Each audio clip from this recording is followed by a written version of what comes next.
ओम श्री गणेशाय नमः। हर हर महादेव। कैसे हो शिव भक्तों? चलिए शुरू करते हैं श्री शिव महापुराण का अगला अध्याय, विद्येश्वर संहिता।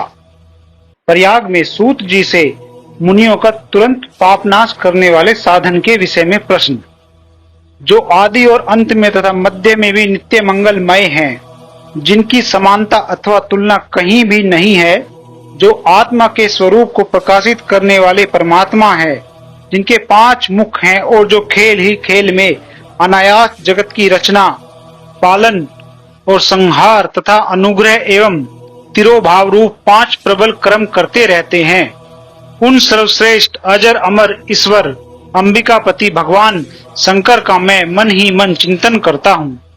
व्यास जी कहते हैं, जो धर्म का महान क्षेत्र है और जहाँ गंगा यमुना का संगम हुआ है, उस परम पुण्यमय प्रयाग में जो ब्रह्मालोक का मार्ग है, सत्यव्रत में तत्पर रहने वाले महातेजस्वी महाभाग महात्मा मुनियों ने एक विशाल ज्ञान यज्ञ का आयोजन किया।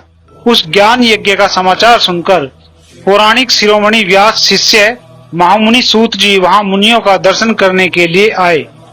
सूत जी को आते देख वे सब मुनि उस समय हर्ष से खिल उठे और अत्यंत प्रसन्नचित्त से उन्होंने उनका विधिवत स्वागत सत्कार किया।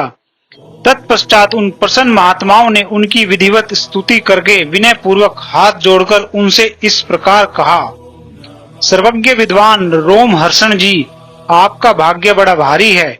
इसी से आपने व्यास जी के मुख से अपनी प्रसन्नता के लिए ही संपूर्ण पुराण विद्या प्राप्त की, इसलिए आप आश्चर्य स्वरूप कथाओं के भंडार हैं। ठीक उसी तरह जैसे रत्नाकार समुद्र बड़े बड़े सारभूत रत्नों का आगार है, तीनों लोकों में भूत वर्तमान और भविष्य तथा और भी जो कोई वस्तु है वह आपसे अज्ञात नहीं है।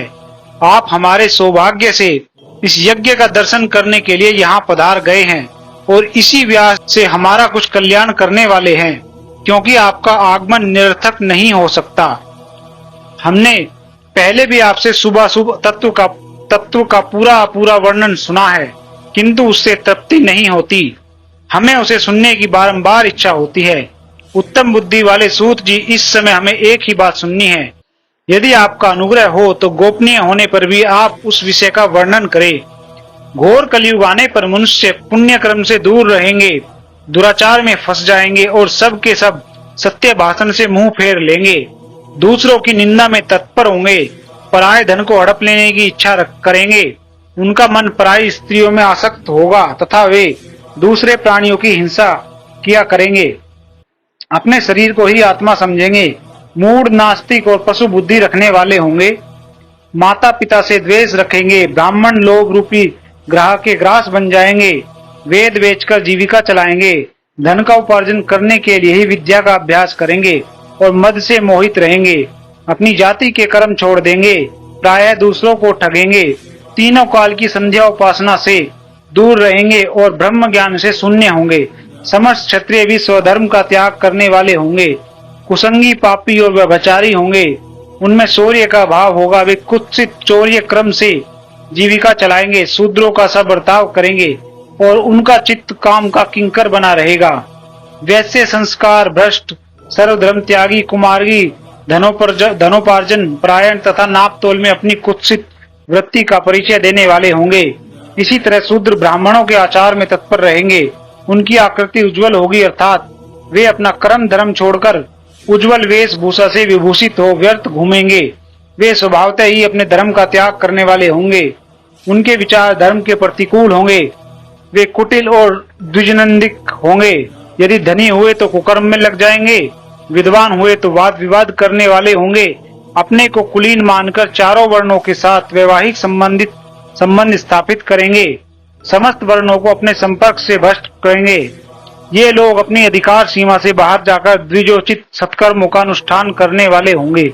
कलियुगी की स्त्रियां प्रायः सदाचार से भ्रष्ट और पति का अपमान करने वाली होंगी, सास ससुर से द्रोह करेंगी, किसी से भय नहीं मानेगी, मलिन भोजन करेंगी, कुत्सित हाव भाव में तत्पर होंगी, उनका शील स्वभाव बहुत बुरा होगा और वे अपने पति की सेवा से सदा ही विमुख रहेंगी। सूत जी, इस तरह जिनकी बुद्धि नष्ट हो गई है जिन्होंने अपने धर्म का त्याग कर दिया है, ऐसे लोगों को इहलोक और परलोक में उत्तम गति कैसे प्राप्त होगी?